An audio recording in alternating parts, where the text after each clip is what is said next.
Stone Entertainment Group.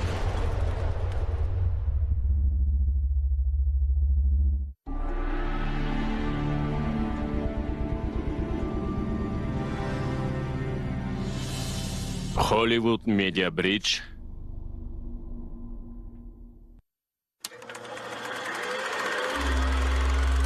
Woodhaven Media.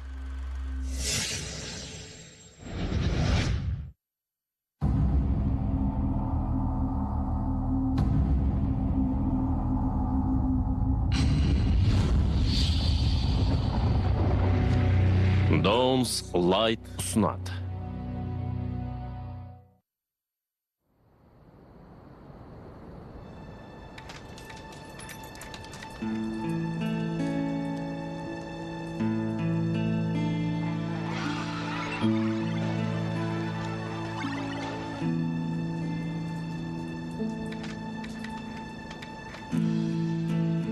Гав. Жарықты сөндіріңдер. Ұйықтайтын уақыт болды. Барып ұйықтаңдар, тез. Жарайды. Қазір. Ұйықтайтын уақыт болды, кеттік. Бред теледидарды сөндір. Ойыным аяқталсын. Сенің ұйықтауың керек. Ертең жүргізуші куәлігін алып алып, көлік жүргізетін болсаң, қандай керемет. Онсыз да дайынмын. Ендеше саған кедер келтірмейтін сияқтымын ғой. Қап, әке. Мен кедер келтірдім бе? Әке. Ой, кешір. Қазір соғылам ғой. Ал мен жүргіншімін, жаяу жүргіншін соғып кетпе, абайла. Құдайым-ау, ұялып тұрғаным-ай. Ұйықта. Жарайсың. Тоби, теледидарды өшір. Сонымен, досым, екеуміз жалғыз қалдық. Ендеше, тәтті жейтін уақыт келді. Мынаны өзіме алам. Ал мынау саған. Қандай дәмді. Мә, ала ғой. Мықты екенсің.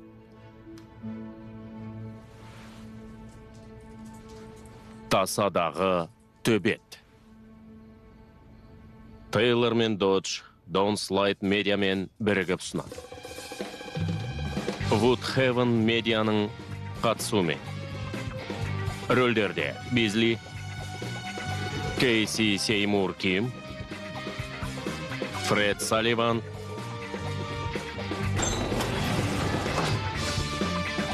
Джоанна Кополелли,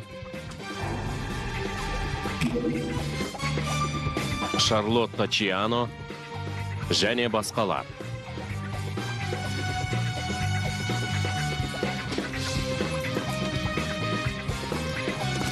Жауынгерлік жилетті қос.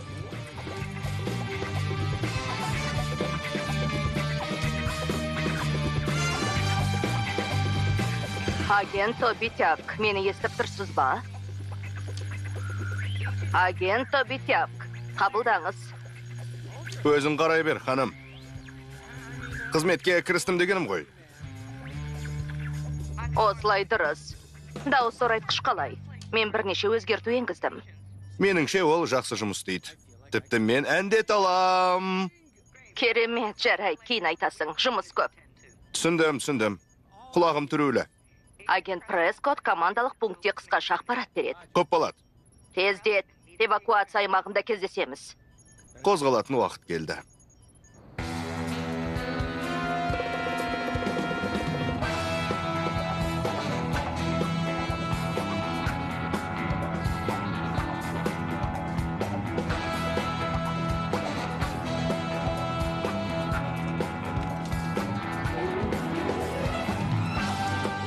Уақыт келді. Иә.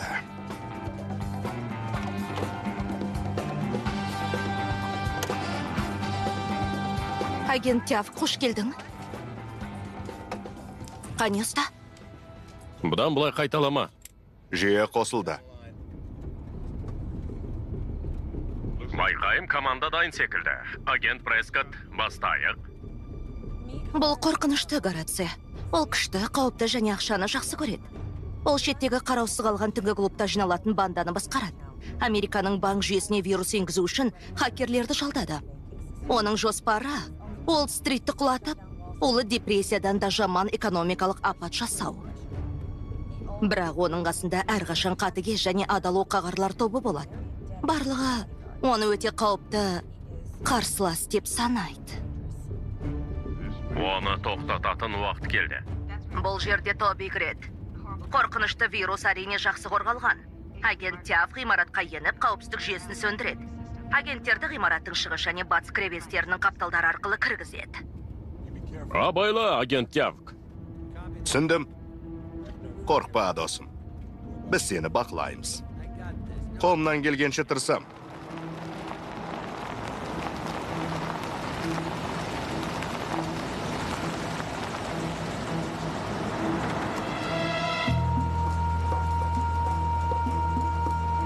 Демек шегуге тыйым салынады.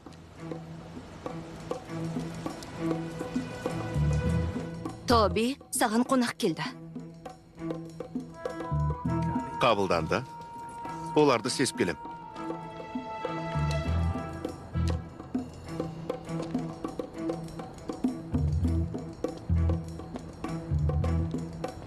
Сасық затты жіберейін бе?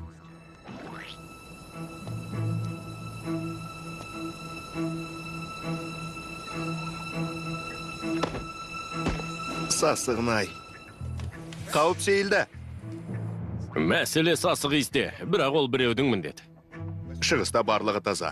Қайталайым. Шығыс таза. Қайталаймын. Жақсы, қане ішке қарай. Рей. Роут аралындағы банк тонау есіңізде ме? Мұнымен салыстырғанда түкке тұрмайды. Дұрыс айтасың. Біз жеңетін боламыз. Сол жақтағы 3-ші есік қауіпсіздік орталығы. Абайла, орталық залдан өту керек. Бұл холл емес, фойе. Ғимарат күзетшіге толы. Қандай керемет! Бізді үлкен олжа күтеді. Алға. Жақында Уолл-стриттен астан кестеңін шығарамыз. Қатырамыз. Жақсылап жазалаймыз. Тамаша. Тоби, сен келдің. Негізгі түйін осында. Қолыңнан келді. Антивирусты қосып, үйге барыңдар. Бүкіл әлем біздің алдымызда бас Олар құлайды. Біз ұстап аламыз.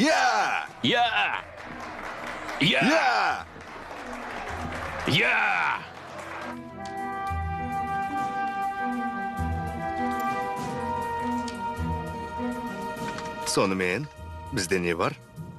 Жүйе бұзылған. Қосылу мүмкін емес. Қане. Тоби, абайла. 2 өгіз саған қарай бара жатыр. Қайталаймын. 2 өгіз саған қарай бара жатыр.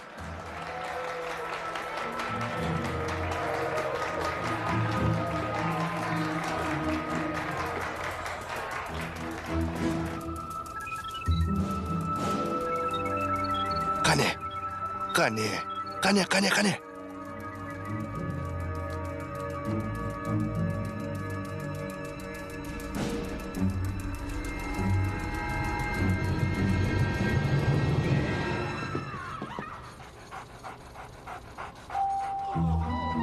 Қараш, қандай керемет.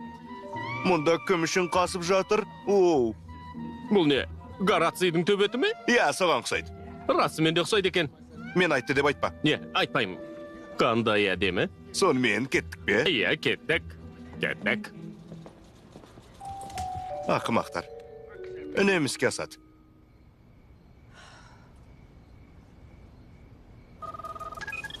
Бос уақытта жаттыққаным бекер емес қой.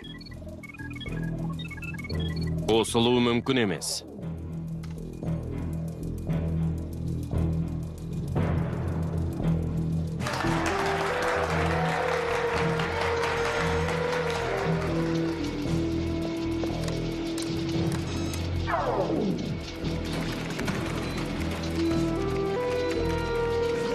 Бұл не таға?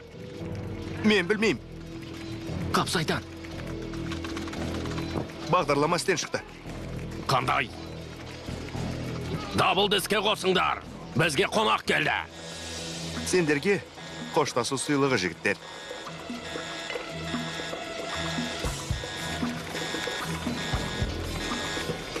Қосылуға рұқсат. Іске асты. Олардың компьютерлерінің барлығы істен шықты. Жақсы болды. Керемет. Батыл төбет. Агент Тобиді алып таста. Ауыр артиллерияны әке. Тоби, артқы есік ашық тұр. Бәрі таза. Қане.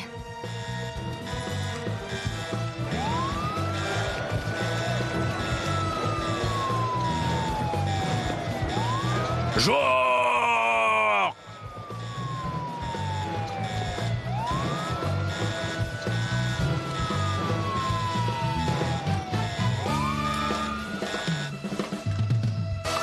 Жоспар орындалды. Қорқынышты Горацияға іздеу салынады.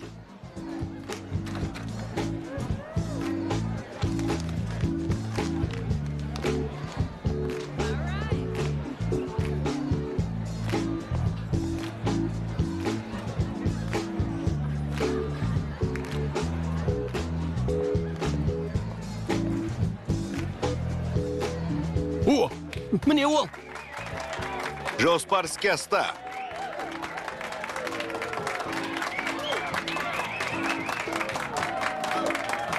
Иә.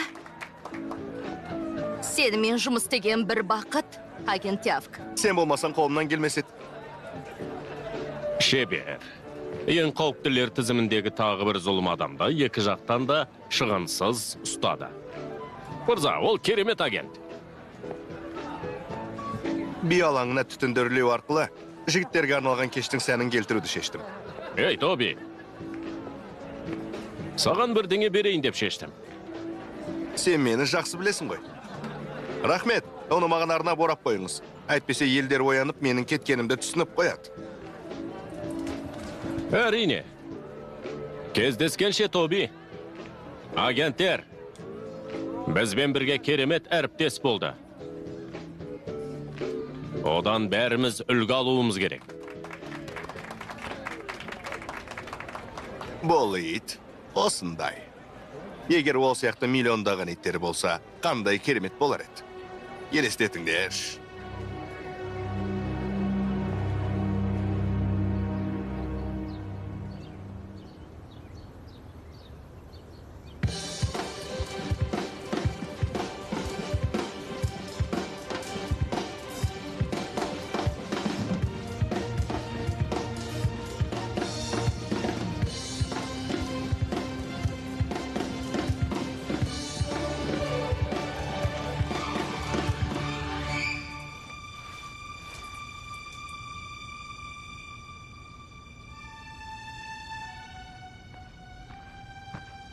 Иә, Олбрайт мырза.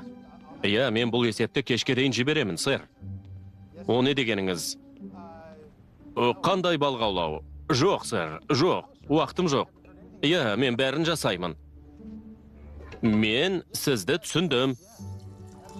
Бәрі дұрыс болады. Кеңседе кездескенше бәрін жасаймын. Тамаша. Енді бәрін қалай жасап үлгерсем. Балалар, кететін уақыт болды. Тездетіңдер, шығыңдар, кетейік. Қайырлы таң, әке. Қайырлы таң. Не еткен сұлулық. Киімің өзіңе құйып қойғандай. Рахмет. Ашық түстерді жақсы көремін. Таңғасқа не бар? Таңғасқа... Тоқаштар. Мен тоқаштар алып келдім. Таңғасқа тоқаштар. Керемет, тоқаштар. Рахмет. Мәссаған. Керемет қой, солай ма? Бүгін сен үшін маңызды күн емес пе? Иә, бүгін балам жүргізуші куәлігін алады. Иә, шыдамсызданып күтіп жүрмін. Тек мен ғана, жол ашық, әкемнің кондиционері бұзылған Хондасы. Сондай ғажап. Бұл мықты көлік. Онымен жолың болады. Сәттілік тілейм. Кейт, автобус келіп тұр. Қане, сау бол, әке. Сау бол, Дэйв. Сау бол, балақай, сені жақсы көрем. Дэйв, мына тоқаштарыңмен мені құтқардың. Көмектестің. Ештеңе етпейді. Мұнда оңай емес екенін білем ғой. Диана да жоқ. 1 жыл болды ғой. Иә. Оңай болмайды екен. Дұрыс айтасың. Қызметте жоғарыласаң, жұмыс аз, ақша көп және балалармен көбірек уақыт өткізетін боласың. Оның да рас. Мені сенің орның ала ма? Оны білмедім. Білмей тұрып айтудың қажеті жоқ. Негізі, Олбрайт екеумізді де жоғарылатуға дайын деген қауесет бар. Екеуміздің онымен бірге балық аулауымыз керек. Ой, қандай балық. Қош, керемет қой. Несі жақсы? Мен мүлдем ештеңе істей алмаймын. Балаларға да қарайтын ешкім болмайды. Тед, мұны балалар үшін жаса. Олардың болашағы үшін, солар үшін балық аула. Әпкеме өтініш жасап көрейін. Иә, келем әрине. Маған қоңырау шалсаң болғаны дәл сол жерде болам. Қазірдің өзінде барымды салып асығып отырмын. Бір аяғым осында, екінші сенің үйіңде. Жұмыстан заттарымды алып сендерге келем. Қандай керемет, мен барлығыңды қатты сағындым. Коко, алма. Жоқ, қажеті жоқ. Жесеңші, ол сондай әдемді. Сізге сенем, бірақ сонда да. Сонымен не істеп жатырмыз? Жай, дауыс ұрайтқышты тексеріп жатырмын. Бол мықты өнер табыс қой. Сіз сондай ақылдысыз. Рахмет. Оқасы жоқ. Бұл өте құпия әзірлеме ғой. Мұндай істердің жазбалары қайда, біз оларды қайда сақтаймыз деп ойлаушы едім. Оларды мұрағатқа жібереді. Не болды? Жай, әріптесімен сөйлесіп жатырмын. Ол жерге сенің рұқсатың жоқ қой. Сондықтан алаңдама. Мүмкін болып қалар. Суып кетті ғой. Сонымен, сыр шертіскенімен сондай қуаныштымын.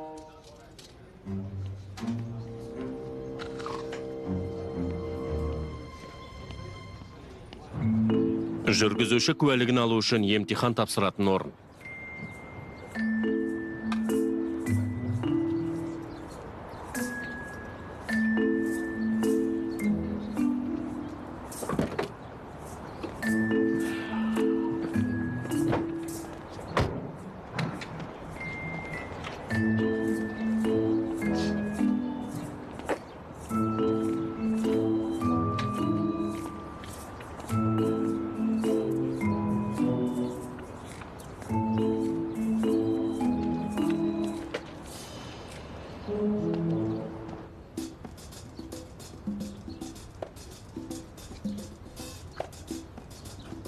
Қанекей, кардиган, мамық күрте, жемпір, дастархан. Би апаймен тамаша демалыс күндерін өткізу үшін қажет нәрсенің бәрі бар.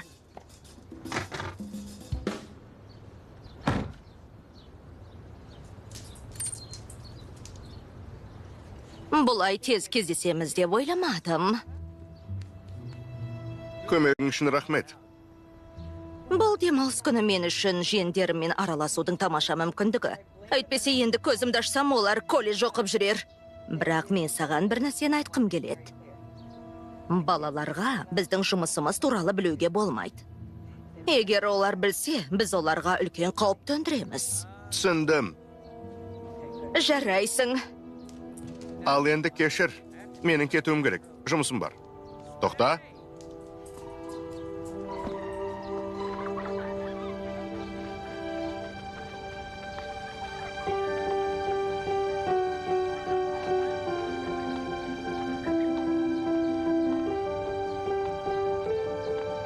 Емтихан қалай өтті? Тамаша. Мен емтихан тапсырдым. Жүр, серуендеп қайтайық. Мүмкін ертең барарымыз. Тамаша.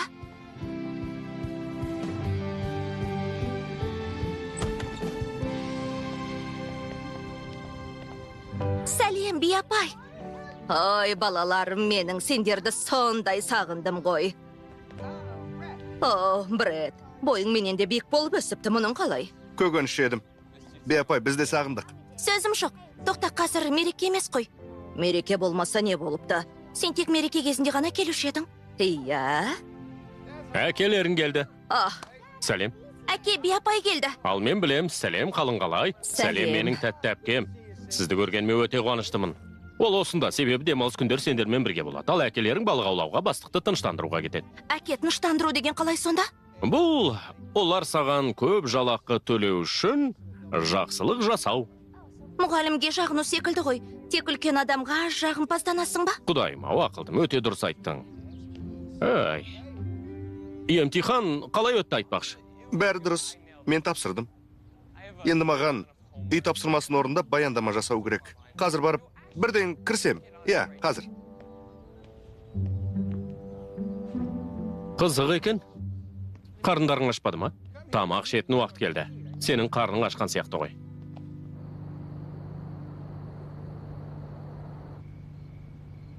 Демек, бұл жазда көлікке отыру арман ғой. Тапсыратыныма сенім дедім. Кіріңіз. Мен ашуланбаймын.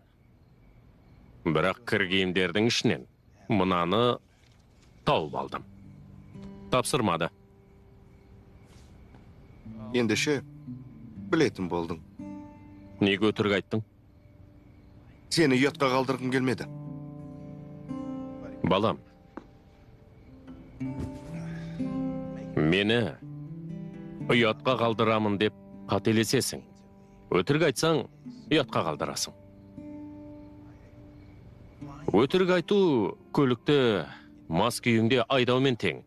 Қаншалықты мықты жүргізуші болсаң да, бұлай істеуге болмайды. Қатты алдым. Неге? Ештеңе етпейді. Мен де алғашқы емтиханнан құлағам. Рас па? Әрине, қатты құладым. Енді достарыма не айтам? Ол жағына алаңдама, нағыз дос түсінеді.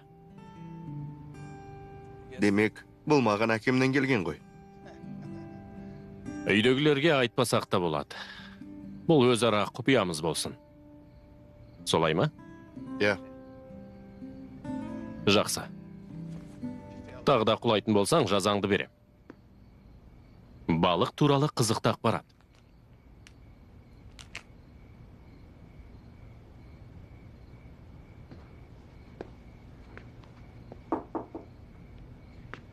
Ұйықтар алдында сағыз құрттар ма? Тамаша таңдау. Бірақ қазір оның керек жоқ. Бұл маған емес, саған ақымақ. Рас па? Иә, олармен балық аулайтын боласың. Балақай. Рахмет әрине, бірақ балықтар адамдар секілді бұларды жеймекен.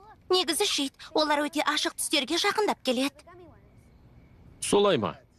Иә, егер балық аулайтын құралға оны байлап қойсаңыз, онда ол құрттарды ерекшелеп қояды. Иә, солай.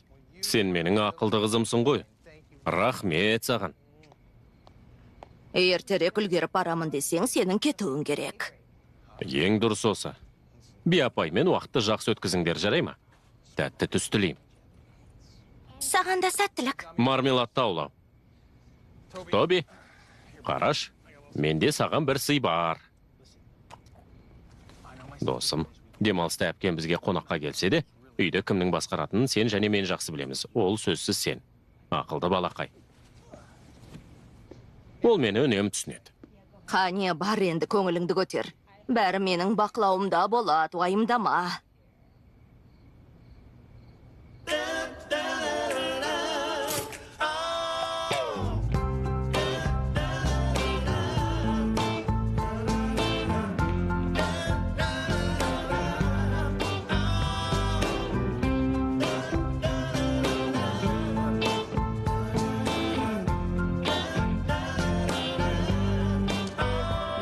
Тоби, қане қолыңды тарт.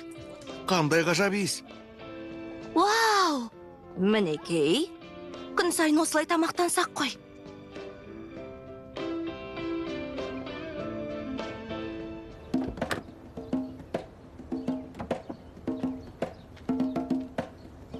Біздің ақылдыға қараңдар. Демалыс күнінде жұмыс па?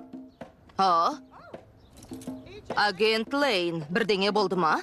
Жоқ, бәрі дұрыс. Сізге кофе алып келейін деп ойлағам. Сүтсіз, қансыз. Дәл өзің жақсы көретіндей. Рахмет. Бұл жерден мені қалай тауып алдыңыз? Мен федералды агентпін, ізгесуді білем. Оныңыз рас.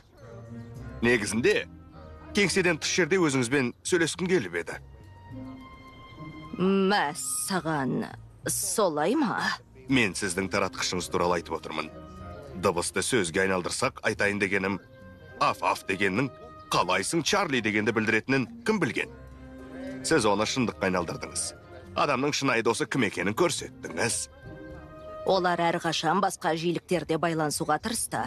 Мен жай ғана сигналдарды анықтадым. Жоқ, сіз оларды сөйлеуге үйреттіңіз. Мен оларды сөйлеуге үйретпедім, агент Лейн. Иттер бізбен ерте кезден араласады, бірақ мен сізбен бізге олардың сөзін естудің жолын таптым. Ал егер Маған не айтпақсыз?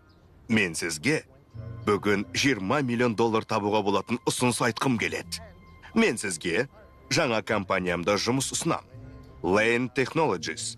Ол сізге және маған жақын арада миллиардтаған табыс табуға көмектеседі. Сіз бір-екі рет шерту арқылы 1 сағатқа кездейсоқ таратқыш туралы жазба қалдыруыңыз керек. Бар болғаны сол. Түсінікті ме? Ой. Иә, керемет зат. Иә. Жоқ, бұл жай әзіл шығар. Менің ең ірі еуропалық компанияда осы жазба үшін қаржы салуға дайын одақтасым бар. Сіз де әзілді қатырады екенсіз. Сіз өзіңіздің қандай құдіретті екеніңізді білмейсіз. Сіз адамзат тарихындағы ең керемет құрылғыны ойлап таптыңыз. Оның жануарлар тарихында да орны бар. Енді әрбір бала үйге келіп, итінің күні қалай өткенін ести алады. Кез келген қыз балақай не жаңалық деп сұрай алады. Мен бүгін аяқ киім жедім деп айта алады. Сондай-ақ, демалыстан келген соң оны шақыруға болады. Ал ол, мен бүгін қарақшыны қуып жібердім деп айтады. Бұл өнер табыстың мүмкіндіктері шексіз. Ал көбірек маркетинг, әлеуметтік желі, компьютерлік ойындарды қоссаңыз, тіпті алтын кеншікке жолығасыз. Бірақ мен таратқышты бай болу үшін ойлап тапқан жоқпын. Адамдарға көмектескім келді. Біз оларға сөзсіз көмектесеміз ғой. Тек ақылы түрде. Бұлай болмайды.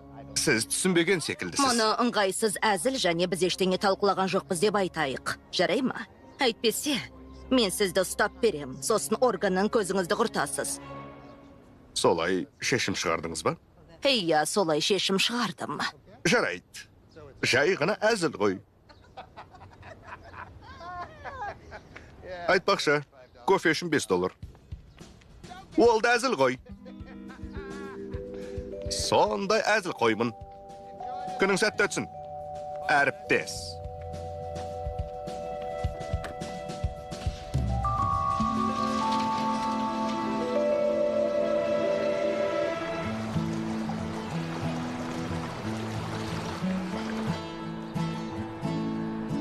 Қысқасы, демалыс күнін бастықпен өткізіп, жоғарылаудың ең сәтті мүмкіндігін жасаймыз. Түсінікті ме? Ендеше сәттілік. Дэйв, мен аю секілді аулаймын ғой. Мен сөзге сенбеймін. Әрине. Міне, өзді келді. Сонымен Нептунмен күресуге дайынсыңдар ма, балықшыларым? Ежелгі адамзаттың жауына қарсы ерлігімізді сынап көрейік. Не? Балық аулауға дайынсыңдар ма дейді. Иә, дайынбыз. Отырғыз, Дэйв. Жақсы мырза. Келгендерің үшін рахмет. Бұл өзенде атақты балық бар. Оны бүгін мен аулайым. Қылмыскерлер күннен күнге ақылды болып келеді. Біз олардан әрқашан бір қадам алда болуымыз керек. Дайынсың ба? Дайынмын, балақай. Тамаша. Сыртына қарасаң теннис тобына ұқсай ма? Иә. Иә, енді шайнап жібер. Тамаша. Бір жақсылап істесең жарық 30 секундқа сөнеді. Энергия өшеді, барлық сигналдар мен импульстар да өшіріледі. Сіңнен бір шертсең, қылмыскерлердің бүкіл тобы тас дәуіріне қайтарылады. Ого, мынау тездетіп кету керек болса керек болады екен. Нысана қалдым. Әрине. Ал бұл не? О, жоқ, тоқта. Тоқта, бұл ма? Бұл крес-сүйек. Бұл менің ең жақсы өнер табысым шығар. Бірақ ол әлі дайын емес, сондықтан абайла.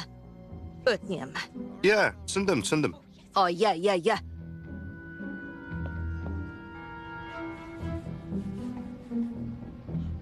Қоңырау шалатын камерамды таныстырамын. Сені көрсетіп тұр. Біз де сенің көргеніңді көріп тұрмыз. Жаман емес. Тамаша, сен әдеттегіден де асып түстің. Оның не, доғар?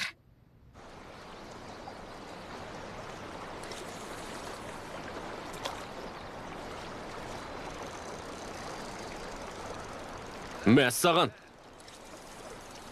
Көрдіңдер ме? Жақсы лақтырды.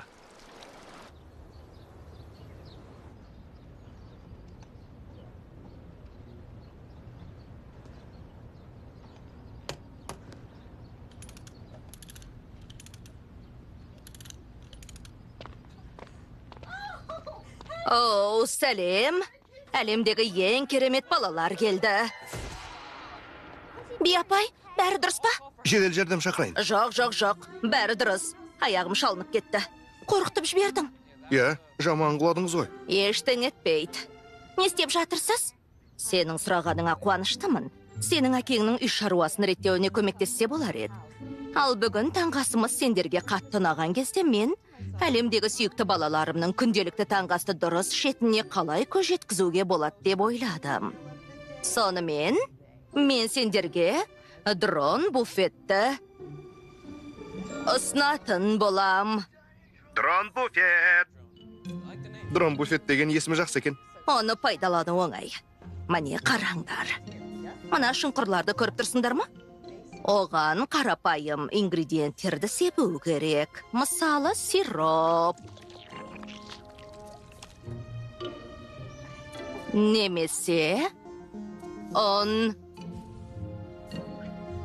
Көбірек қант. Себебі сендер тәтті құмарсыңдар. Және әрине дәмі кіру үшін бір тілім бекон. Маған бола ма? Иә, өтінем. Жарайды, енді параметрлерді орнатайық. Ендеше біз жұмыртқаны таңдаймыз, солай ма? Жарайды, сәл артқа шегіну керек шығар. Мен оны әлі сынап көрген жоқпын. Одан бұл шығуы мүмкін, солай болуы да керек. Сонымен дәлірек айтқанда, кәдімгі таңғаш жұмыртқадан бастап, порцияға дейін шамамен 9 минутта дайындалады. Бірақ дрон буфет оны 18 секундта дайындай алады. Мұны қалай жасадың деп сұрамаңдар. Құпия.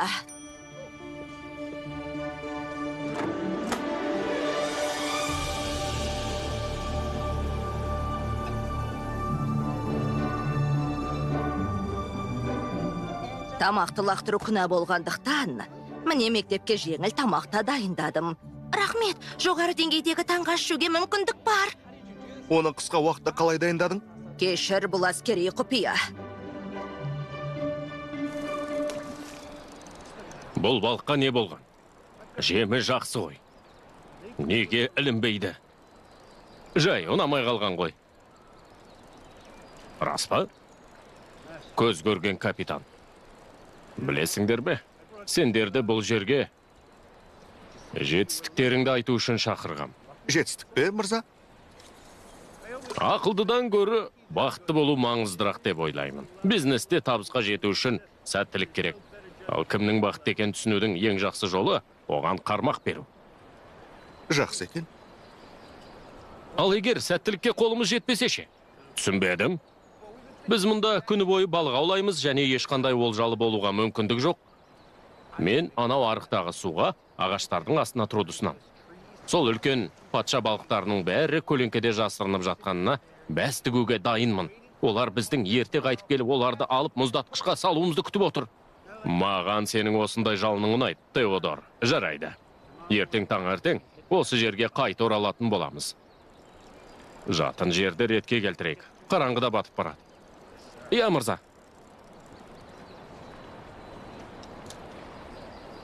Би апай, бұл ескі дүкенге не үшін келдік? Не үшін? Бізге ескі дүкен қажет емес. Ол жердегі көлік тұрағы қажет. Бас тартпа, Бред. Бас тартпа деймін. Менің орныма отыр.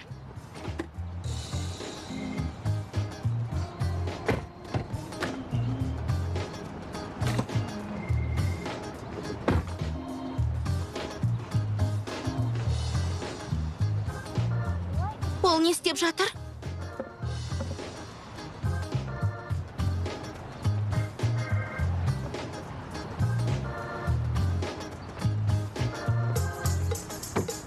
Би апайдың көлік жүргізу мектебіне қош келдіңдер.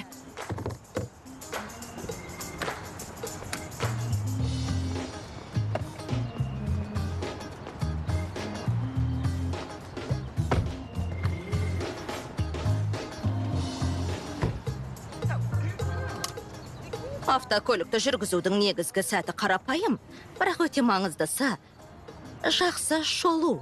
Жас досым, айналаңызда болып жатқан барлық нәрсені мұқият қадағалаңыз. Қане, жүргізіп көру керек, оталдыр. Жарайсың.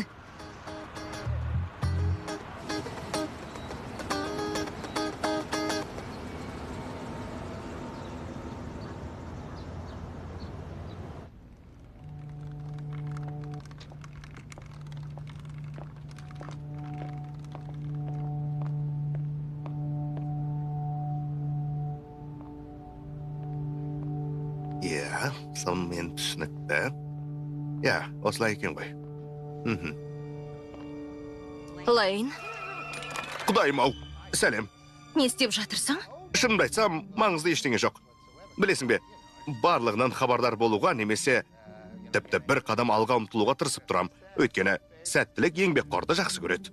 Мен өзім де солай айтам. Керемет. Екеуміз де ақылдымыз. Сен неге бұл жерде жүрсің?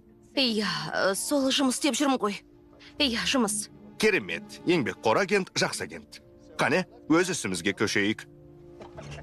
Жарайды. Сау бол. Кездескенше. Кездескенше.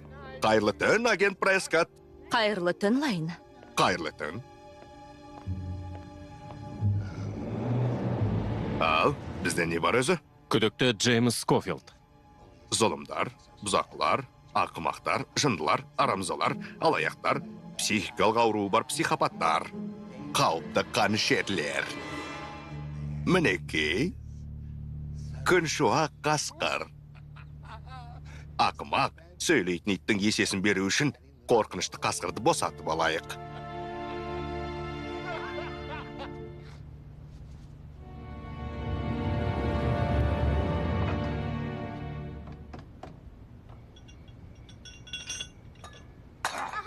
Жүз, 101, 102.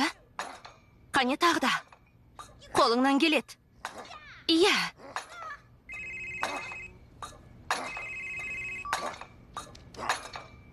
Бұл саған. Вольф тыңдап тұр. Сәлеметсіз бе, Вольф мырза? Бенедикт Н. Лейн сөйлеп тұр. Лейн Technologies компаниясы. Сізге қызықты ұсынысым бар. Ерекше дағдылары мен белгілі бір тәжірибесі бар адам үшін арналған. Тыңдап тұрмын. Сізге қызық секілді ғой.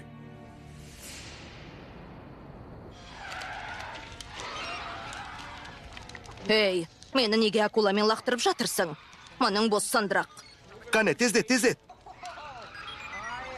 Сені көлік жүргізуге кім үйретті? Жай, бірақ мағапке.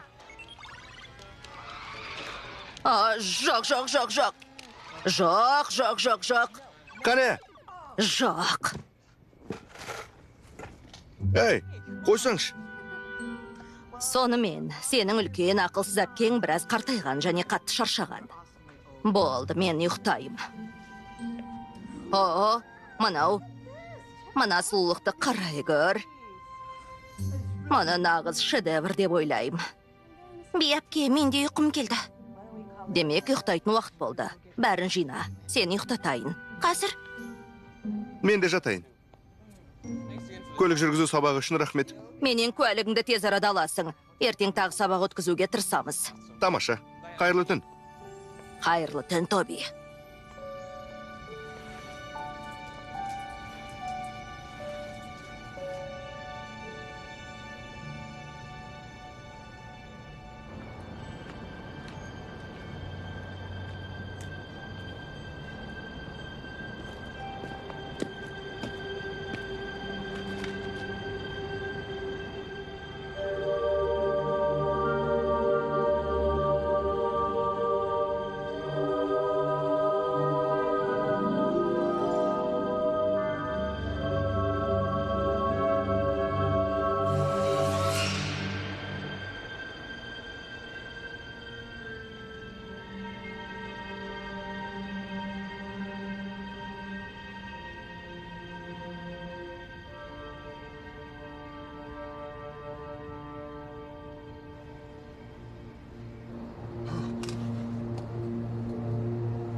Қане!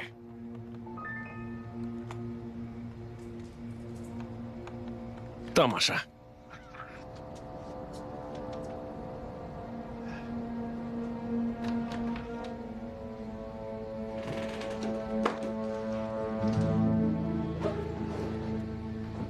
Мен балаларды қатырам, сен кемпірге қара. Сынықты.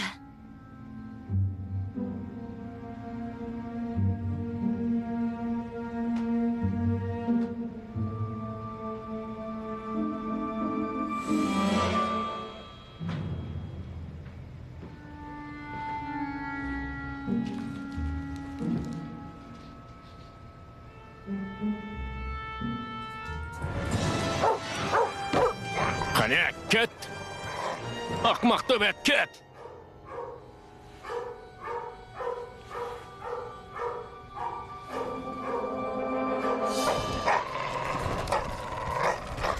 Бред, ана жақтан шу шықты. Мен де естідім. Мүмкін Тоби әпкемен тәтті жеп жатқан болар. Тамақ жегеннен де қатты шуылдады.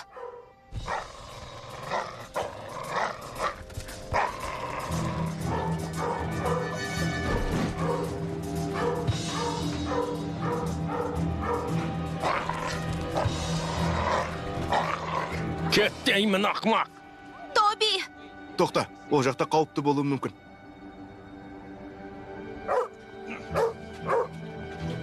Ұрып жібермесін, ойыншықты алып ал. Ей, тоқтаңдар, бұлай істемеңдер. Жап аузыңда. Кеттік.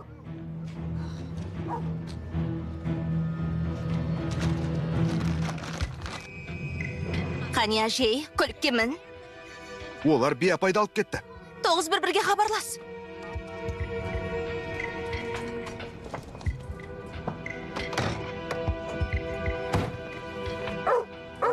Мына иттің даусы қашан өшеді? Қазір, ала ғой. Төбетке доп керек пе? Доп керек пе?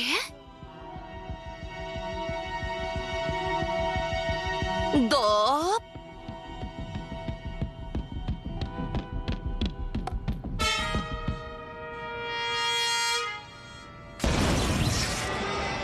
Телефон жұмыс істемейді. Не? Қоңырау үнінде бармайды. Желіні үзіп тастаған секілді. Олар кетіп қалды. Мен көмекке шақырайын. Осы жерде қал. Мен сенімен бірге барам. Бұл не? Білмеймін.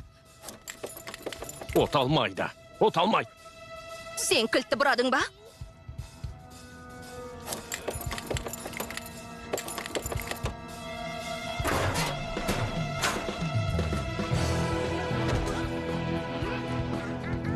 Аяғыңды сындыруға мені мәжбүр етпе.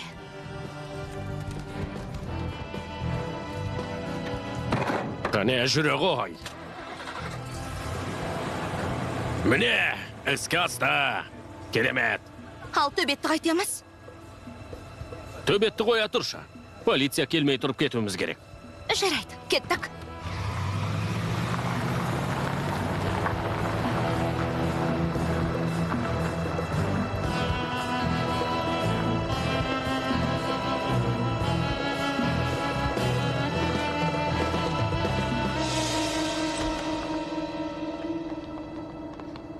Оларды алып кетті. Тоби! Тоби, ол қайда кетті?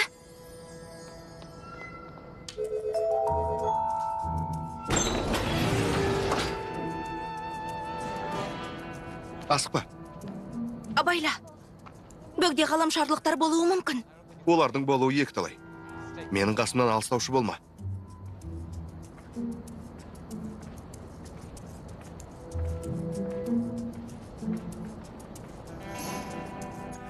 Агент Тоби Чавк. Агент Лаура Прескоттпен байланысуды сұрайды. Кіру коды 115645. Қайталап айтам, мен агент Прескотты шақырам. Кіру коды 115645. Мені естіп тұрмысың? Бұл агент Чавк. Мені біреу естіп тұрма? Мені біреу естиме дейм. Қабылдаңыз. Қызыл код. Мені біреу естиме? Бұл жаттығу емес. Қайталап айтам, жаттығу емес. Бәрі қызық болып барады. Өте қызық.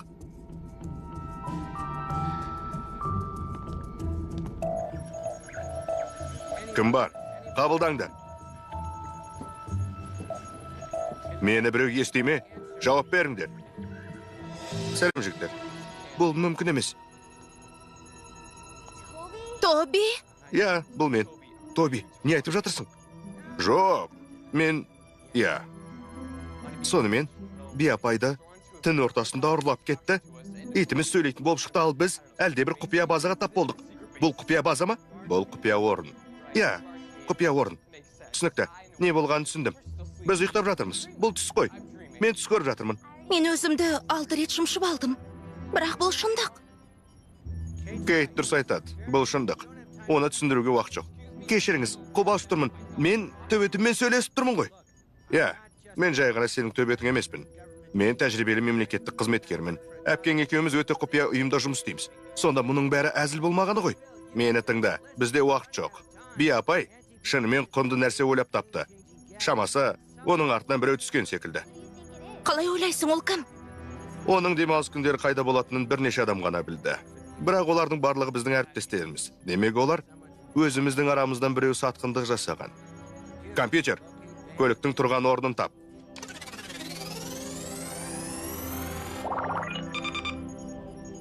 Біздің аймақта мұндайлар көп емес. Компьютер, мотор дыбысын талда, моделін тап. Иттің естуін белсендір. Бұл солар ғой. Таптық. Бұл мектепке баратын жол. Қосымша күш шақыру керек пе? Жоқ, өзім шешем. Ешкімге сенуге болмайды. Бізге сенетін шығарсың. Мен сенімен бірге барам. Мен де. Жоқ, болмайды. Би апай біздің отбасының мүшесі. Оны ұрлап кетті деп қол қосырып отыра алмаймыз. Бұлай болмайды. Сендерге онсыз да үлкен қауіп төніп тұр. Менімен бірге баруға болмайды. Бізді ертіп бармасаң, әкеме айтамыз. Сенің құпия агент екеніңді бәрі білетін болады. Ха, болмады ғой. Сен жүргізесің. Қалай? Осылай. Әлі жүргізуші куәлігін алмадым ғой. Менің табаным педальға жете алмайды. Барынша тырысып көр. Бұл ең маңызды тапсырма. Біз тырысып көреміз. Мен саған сенем. Қолыңнан келеді. Іздерін жіберіп алмай тұрғанда алға бас.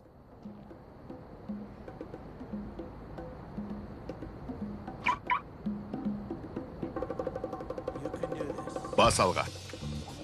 Сен жолдың бір бөлігісің. Жол сенің бір бөлігің.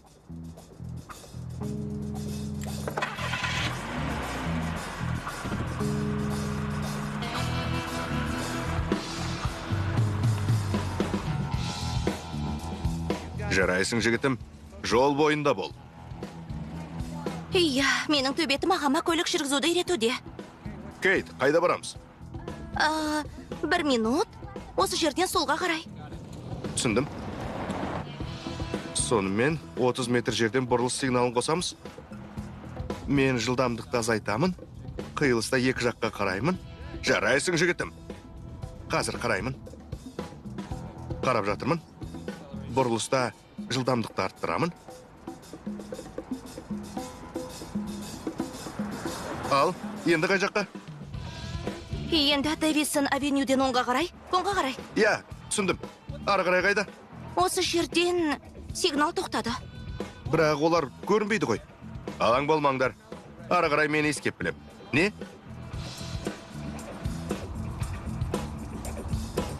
Солға қарай. Солға қарай. Қазір ме? Солға. Тоби солға деді.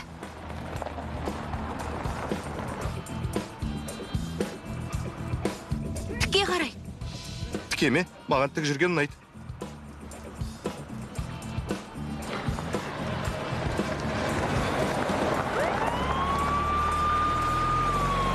Дәл уақытында. Ағатай, олар сені тоқтатқысы келетін секілді. Полиция, тоқта.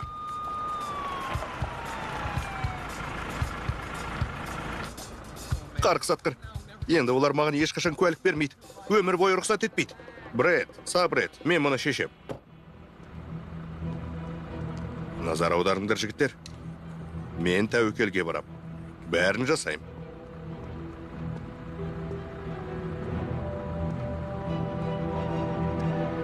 Көліктің құжаттарын беріңіз. Кеш арақ. Оны не үшін сұрадыңыз? Мен жылдамдық шегінен асып кеттім бе? Абайлап жүргізген сияқты едім. Сағатына 40 шақырым. Микроавтобус қатты жылдамдықпен келе жатқан туралы хабар келді. Шамасы сен емессің ғой. Солай ма? Қайырлы кеш болсын, офицер. Маған ба? Сендерге де.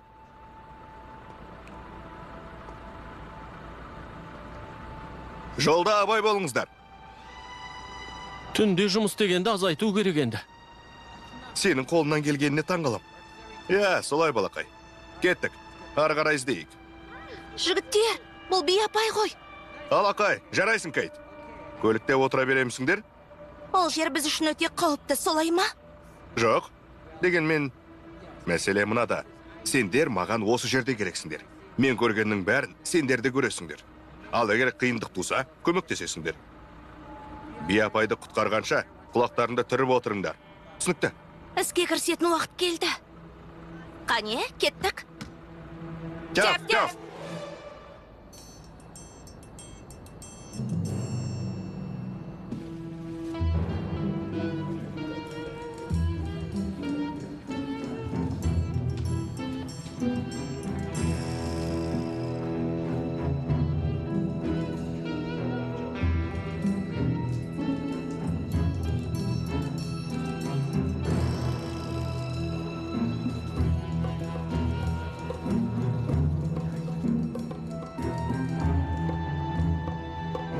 Би апай,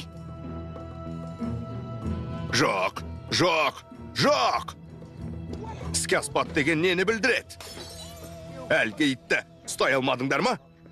Одан да аз ақшаға және көп пайдаға ит аулаушыны жалдағаным жөн еді. Егер мен құпия агенттің итін ұстайтынымды білсем, көбірек ақша сұрайтын едім. Ол жай ит емес.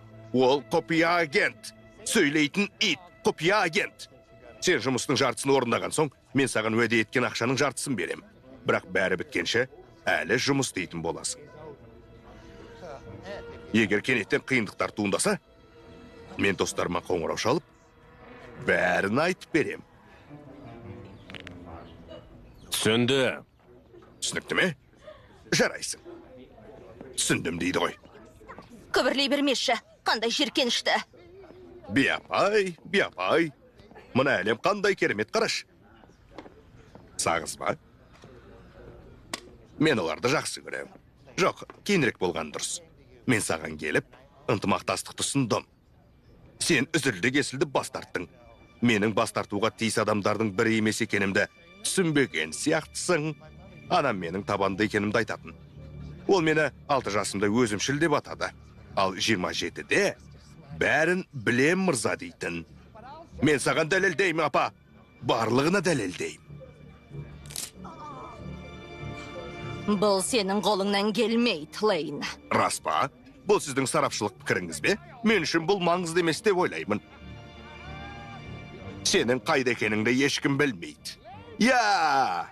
Ханымдар мен мырзалар, мен сіздерге доктор Бонни Тяфтты таныстырамын. Біз көп жылдар бойы доспыз және әріптестерміз. Ол бүгіннен бастап Lane Technologies компаниясының ғылыми зерттеу және әзірлеу бөлімінің басшысы. Бірақ сіздер оны жай ғана биапай деп атайсыздар. Қалақай. Тамаша. Барлығыңыз заңды бұзып жатсыздар. Бұл кісі Америка құрама штаттарының сатқыны.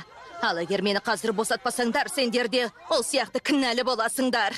Я, арыждандарына тиіп айта бер. Олар үшін сонша ақша салынған. Оларда енді ақша жоқ. Менен не керек? Түсінбедің бе? Сенің тапқыр супер миың қажет. Маған таратқаш, сенің барлық схемаларың мен жазбаларың, барлық деректерің қажет. Мен ласиттерді қалай сөйлеуге болатынын білгім келеді. Болмайтын аш көздік үшін жылдар бойы жасалған ауыр жұмысты сатамын ба? Ұят емес пе? Өзің ұялмайсың ба? Анам бұрын бәрі тек өзіңе ғана, неге мені ойламайсың деп айтатын. Мен саған еш нәрсе бермеймін. Бірде бір анықтама алмайсың. Қазір менің көмекшілерім келеді және олар маған қажетті ақпаратты алуға көмектеседі.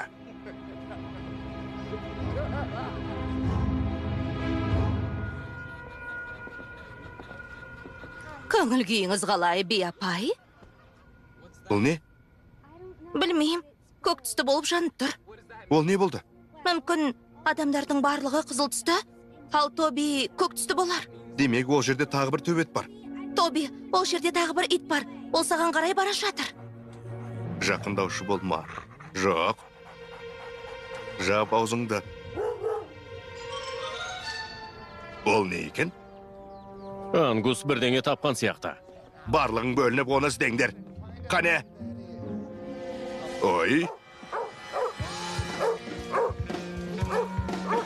Керемет. Ай, бұл біздің ит қой. Бұл Тоби. Алға ақмақтар. Маған әлгі сөйлейтін ит керек.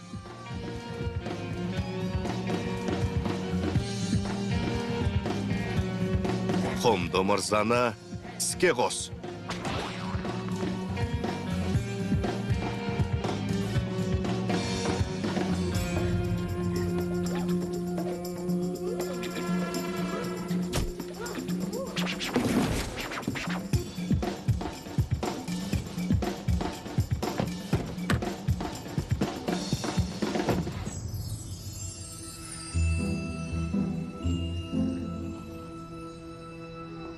Аңғыз, ақымақтар.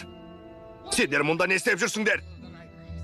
Иә, көзіміз ауырып кетті. Апа, менің мектепке барғым келмейді. Қалай сұрарымды білмеймін. Бірақ мен анаңа ұқсаймын ба? Жарайды, тұрыңдар, орнымыздан тұрайық. Алға, оны жіберіп алмаймыз. Біз оны табамыз. Ашақ! Сайтан алғыр ақымақтар, оны жіберіп алдыңдар ғой. Оны қуып жетеміз. Оны ұстап алып келеміз. Жоқ, ешқайда кетпейсіңдер. Сендер маған осында керексіңдер. Менің инвесторларды дұрыстап біріктіруім керек. Сонымен, мұнда күзетшілерді күшейтіңдер, қосымша күштерді шақырыңдар, бірдеңе жасап маған көмектесіңдер. Ал мен қонағымызбен сөйлесуге барамын. Түсінікті ме? Тағы да жігіттерді шақыр. Жұмыс бастан асады. Бара жатырмын. Қарақшылар іздейім деп газетке хабарландыру берем.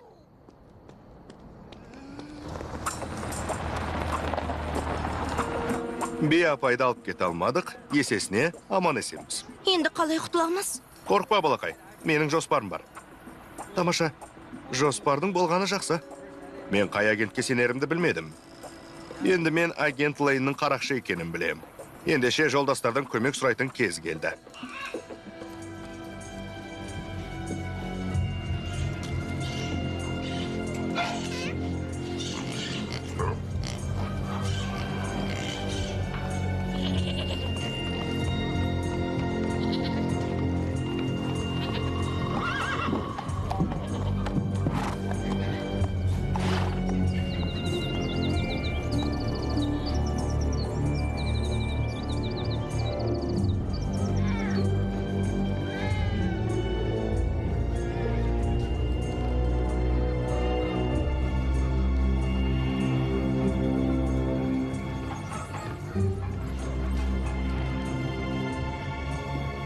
Ақыры, мен сенің атыңдағы бидің нені білдіретінін түсіндім. Сен ымырасы және мінсізсің, сонымен қатар Бонни деген атқа иесің. Жап шаузыңды, Лейн. Я, мен шын жүректен ризамын.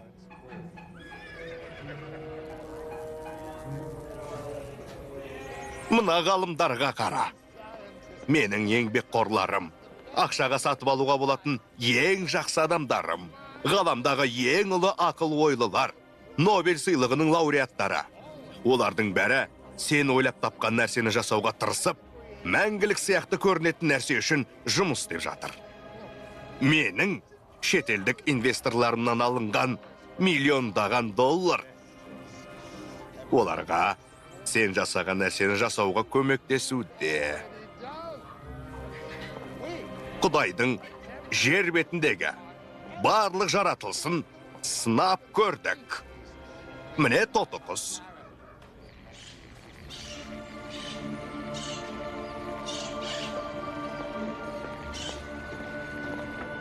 Ешкі.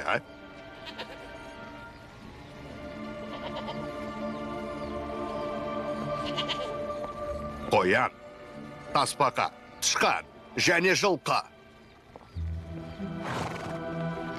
Бірақ біз ештеңеге қол жеткізген жоқпыз. Жарайды, түскі асқа бекон. Балықты да жеп көрдік.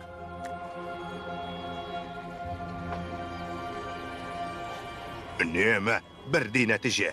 Атап айтқанда, түк те шықпады. Мен мысықпен жолымыз болар деп ойладым. Және, қолымыздан келді. Дүниедегі әрбір бала өз мысығына қайырлы түн дегісі келеді деп ойладым.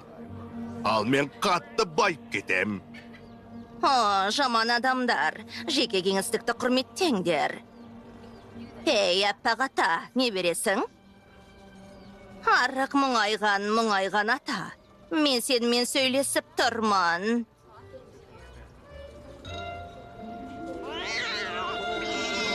Ай. Кішкентай жексұрын шаш. Томпиған. Қандай ұят. Сен лайықты агент едің, Лейн. Мен лайықты ғана емес, керемет агент болдым. Мен керемет агент болдым. Бірақ, Бенни ағайдың ипотекасы бар. Менің не айтқым келгенін түсіндің бе? Сен үшін адамдарға көмектесуден гөрі ақша табудың маңыздырақ екенін түсінем. Бірақ мен үшін бәрі керісінше. Оу, бұл керемет әйелді тыңдаңыз. Мен мұны тіпті шындап айта алмаймын. Біз әлі де бәрін бейбіт жолмен шеше алатынымызды біліп қой. Сен мені дәл қазір жібересің, мен агенттіктен кешірім сұрай алам. Себебі сені есің жиды деп айтам. Қызық сияқты. Мен бұл туралы ойланам. Шынымен де, бүкіл өмірімнің жоспарын ұмыта алам және оны орындай алам. Иә, солай істейін. Мен әзілдеймін. Қане, кеттік. Бұл сенің жұмыс стелің.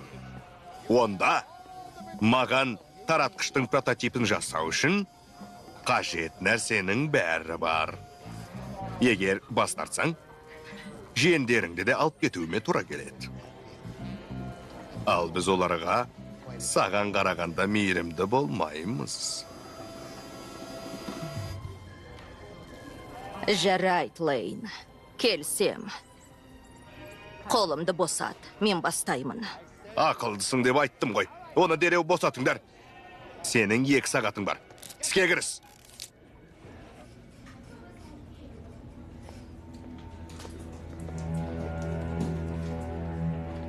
Прескотт, Хоук, Тоби, не болып қалды? Би апайға қауіп төнді. Нені күтіп жатырмыз?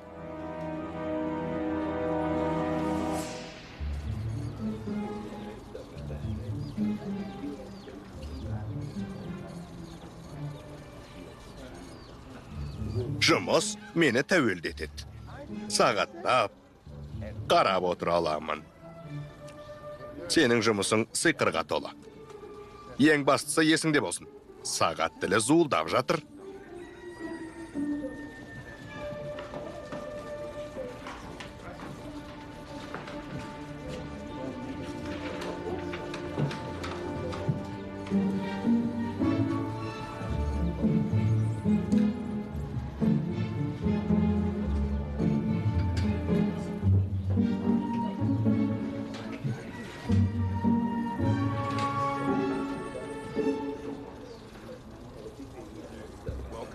Қош келдіңдер.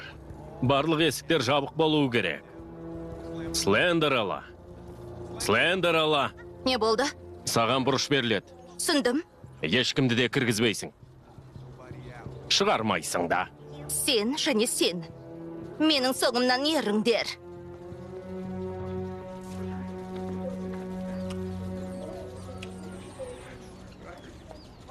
Ал, бәрі дайын. Сонымен, бәр дайын сияқты ғой. Дайын ба? Қане, маған тезетіп беріп жібер. Қалағаныңды алдың. Енді мені босат. Е, өте құдайдың сөзі. Қане, алдымен мұны тексеріп алайық. Келіскеніміздей. Қане, сен дайын бол, қазір қызық болады. Қане, кел, Ангус. Қане. Таратқышты қос. Сәлем, бос. Қандай көмегің керек? Балақай. Жұмыс деді. Біздің қолымыздан келді.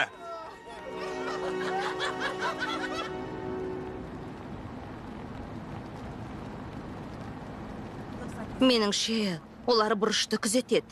Қондырғыны алсырақ қой, ішке кірейік. Көп болады. Осы жерге тоқтайын. Анау жағынан кіреміз. Не істеу керегін білесіңдер ме? Қойылым басталды.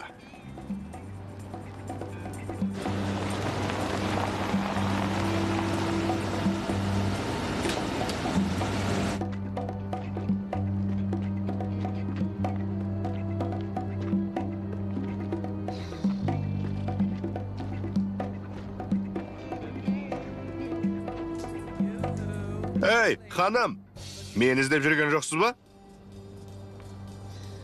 Тамаша, ішім пысып кетіп еді. Солай ма? Қаласаң ұстап ал. ұстаңдар. Қане кеттік. Қане.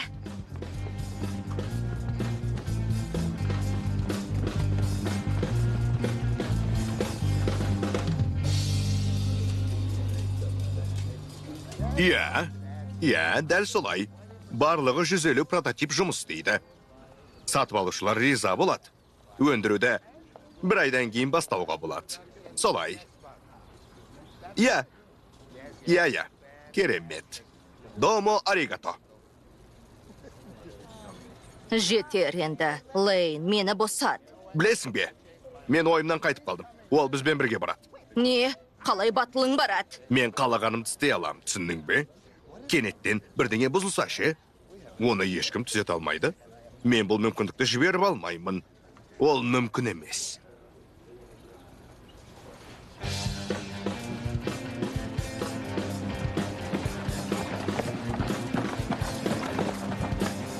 Тоқта!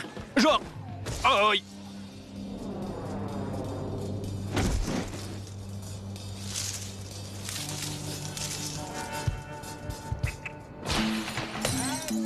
Сонымен, өте жақсы, жарайсыңдар. Ұлдар, қыздар. Біздің тезірек мұна жерді босатуымыз керек. Тездетіп босатыңдар. Біз келмегенде барлық белгілерді өшіріңдер. Әсіресе айыптайтын дәлелдер болмасын. Бәрін қоқысқа жіберіңдер. Ал мен өзімнің гаражыма Lane Technologies белгісін іліп қоям. Баспалдақты алып шешіп алыңдар. Шошқаларды және көтеруге қиынның бәрін лақтырыңдар. Қане, жұмыс жасаңдар. Секіріңдер, қояндарым. Біз ештеңені қалдырмаймыз. Қане!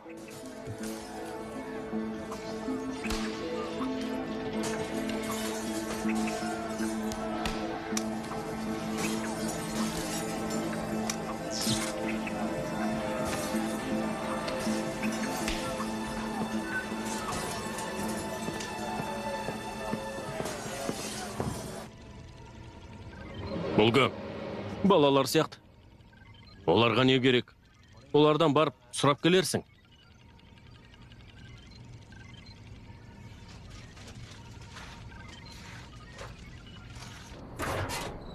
Сәлеметсіз бе?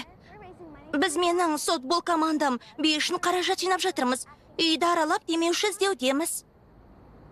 Бұл жерге кіруге болмайды, тыйым салынған. Мырза, кешіріңіз. Мен қазір ғана куәлігімді алып, қарындасымды қыдыртам деп әкеме уәде беріп едім. Ол софтболды жақсы көреді. Білесіңдер ме? Оны мен де жақсы көрем. Рас айтам.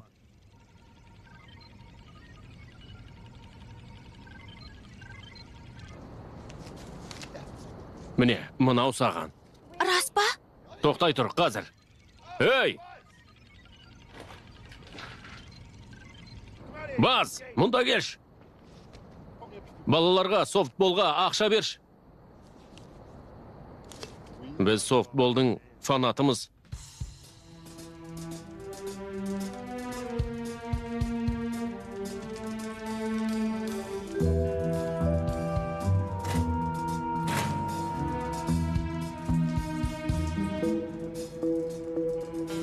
Агент Тяв, естіп тұрмысың? Естідім, тек қолым бос емес. Тағы бір төбет бар қасыңда. К9-дағы дабыл. Тек қазір емес. Сәлем, күшік. Мен сөйлей алатыным үшін қуаныштымын. Құйрығыңнан қалай жұлып алып, естелік ретінде алғанымды бәріне айтып берем. Күншуақ қасқыр, бұл Ангус. Бүргелі күшікті таптым. Менің бөлмеме кел. Сен бастығыңның сатқын екенін білесің бе? Бір жаққа қарай өтсең болады. Жақсы адамдар бар. Жаман балалар көп тәттілермен қоректенсе, демек соншалықты жаман болмаған.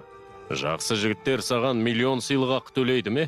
Жоқ, бірақ түнде алаңсыз ұйықтайтын болам. Ой, алаңдама. Күшік секілді алаңдама ұйықтаймын. Тәттілердің арасында жатам.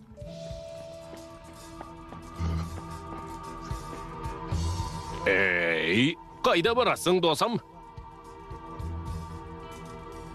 Қане беріл. Әйтпесе жыртқыштарға жем қылам. Өзің сұрандаң. Ангус, ұстау ана.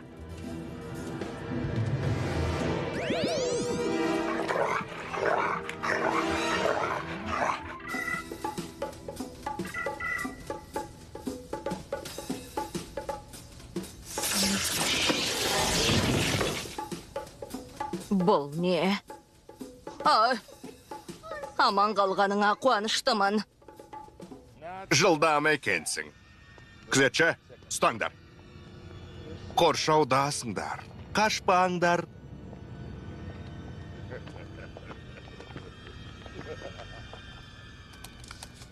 Кіруіміз керек. Мұны алыңдар. Тоби мұны бізге берді, не екенін білеміз. Кроссбоун, би апай бұл туралы айтушы еді. Іске асып қалар. Жігітім, бұл құбжықты басқара аламысың? Әрине, мырза. Бұл маған ұнайды. Сен эвакуация командасындасың. Іске көшетін уақыт келді. Мүмкіндік барда қашып кетуің керек еді. Енді менде біреу емес, екеуі бар.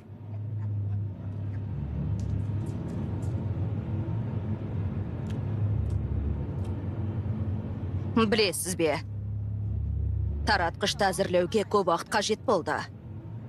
Бәрі нәтиже бермеді. Олар қызып кетті. Мен 10 шақты прототипті балқытып алдым. Барлық тізбектер қызып кетті. Бұл заттар іштей қызып кетеді. Бірақ мен шешімін таптым. Сұйық азот. Маған сақ болу керек еді. Солай ма? Не үшін? Егер оны артық құйса, бәрі құрыйды. Бәрі!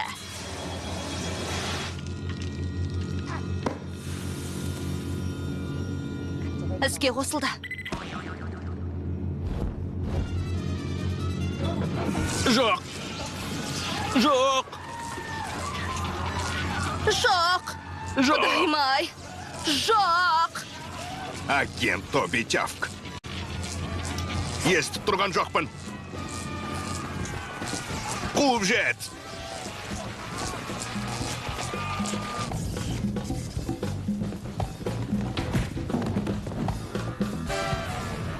Қане! Тезде!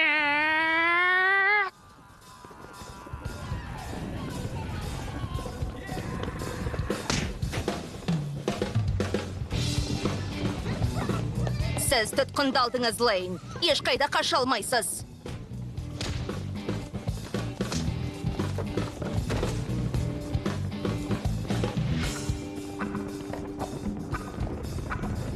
Болды. Өзіңді түзетуге әлі де мүмкіндік бар, Лейни.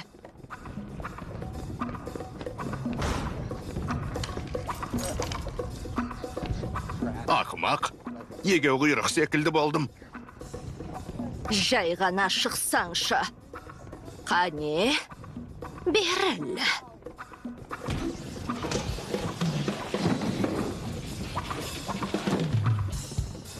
Апам, не деуші еді? Қаншалықты тұтылсаң да, бір құдайдың қалауы болады.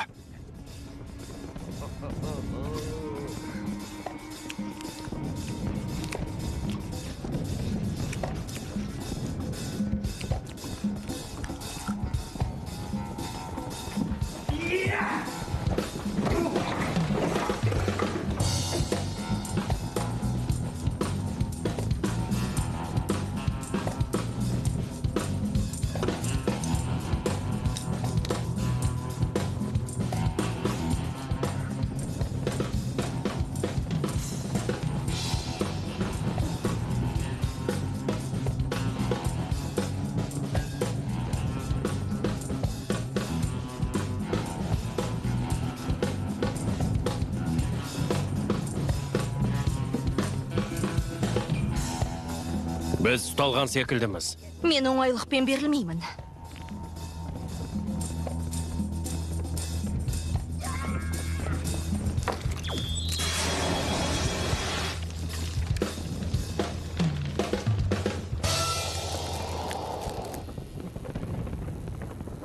Қане, билейік!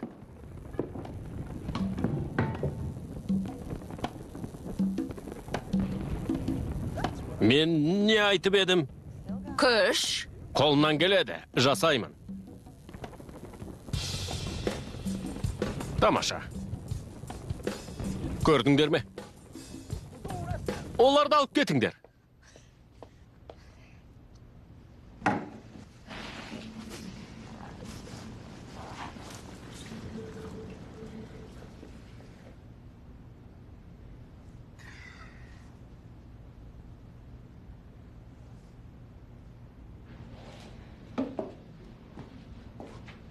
Вау.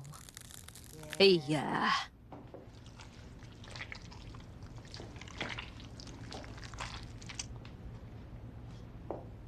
Тамаша жұмыс. Қандай мұзды ұстап алған. Алаң болмаңдар, бірер сағаттан соң еріп кетеді. Немесе бірнеше күннен соң. Есімде жоқ.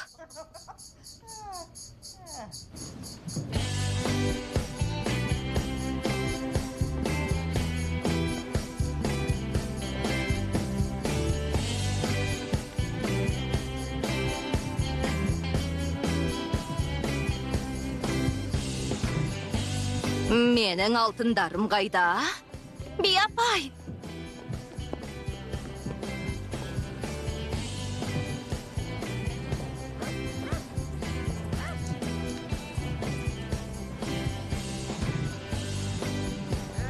Сіздің сөйлейтін итіңіз кім? Я, мен. Маған керегі осы ғой.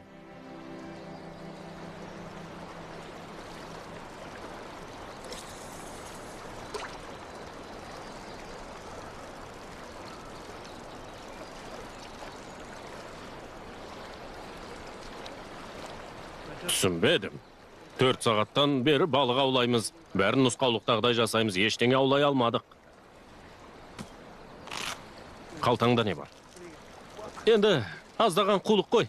Қызым осындай кеңес берген. Бұл тәтті емес пе? Солай. Аламсың? Жоқ, рахмет. Керек жоқ. Қарапайым түрімен аулайым. Қалауың білсін. Білесің бе? Байқап көрейін.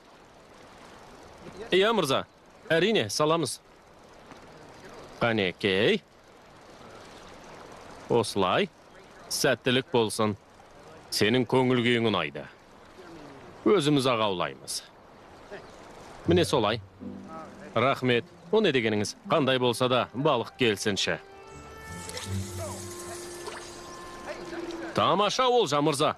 Дөп түсті. Рахмет, Тедди. Иә. Үлкен аяқты тәттімен алдап түсіруге болатынын естіп едім. Иә. Түскен секілді. Түсті. Керемет. Қане. Ол өте үлкен секілді, мырза. Мықтысы түсті, көмектесші, Тедди. О, кеттік, мырза. Құдайым ау. Қандай үлкен еді. Ұстаңыз. Иә, тартыңыз. Ұстадым. Оны ұстадым. О, қандай күшті. Ұста оны, Тедди. Аңызға айналған Сұңқар көлінің балығы.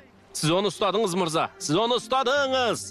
Сен және сенің тәттілеріңе рахмет. Жақсыны ұлыдан ажырататын дәл осындай нәрсе ғой. Дүйсенбі күні менің кеңсеме кел, біз сенің жоғарлауыңды талқылаймыз. Келістік пе? Жақсы, мырза. Тамаша. Керемет. Иә, Дэйв, сен де кел. Бұл керемет балықты аулаған кезде сен де бізбен бірге болдың. Демек, саған да сый бар. Мен қуаныштымын. Рахмет. Балық аулауды тоқтатамыз ба? Кептеліс басталмай тұрып кетейік. Мен бұл балықтың барлығын аулап бітіреміз деп ойламайын. Иә, мырза, жақсы ой екен. Тамаша. Тезірек балаларымды көрсем. Жарайды. Иә, сонымен мерекені ұйымдастыруға дайынбыз. Бәріңе сәлем, әкелерің ертерек келді. Сәлем. Оу, Балақай, сен сондай кереметсің, сұлу болып тұрсың. Сәлем, әке. Сәлем, кішкентайым. О, бәрі ине болып кетіпті ғой. Не істеп жатырсыңдар бәрің? танысып қой, бұл агент Прескотт. Лора деп атасаңыз болады. Кешіріңіз, сәлеметсіз бе? Менің атым Тед, танысқаныма қуаныштымын. Бәрің неге әдем болып кеткенсіңдер, не болып жатыр? Жауабы оңай емес. Менің дәл қазір осында жатқан түймелерімді көрген біреу бар ма? Жоғалып кетті. Сәлем, Тед, маған өзіңдікін бересің бе? Сен барып киіміңді киіп кел, мен бәрін де түсіндірем. Иә, мен тез келем. Сенің келгеніңе қуаныштымын. Түймен алы кел.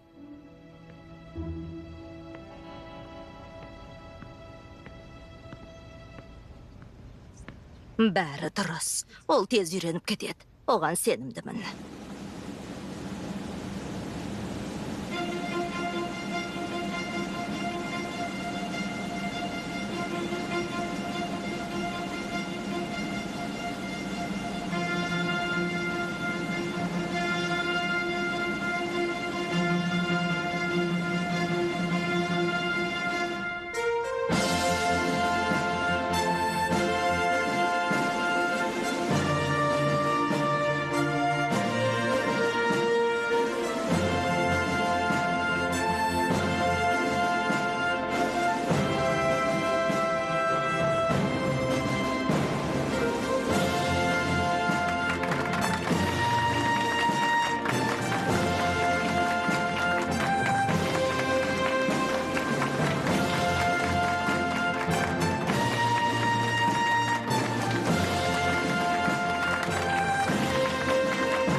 Рахмет. Барлығыңызға рахмет. Алғысым шексіз. Сіз де оны естисіз бе қалай? Иә, Түсінікті.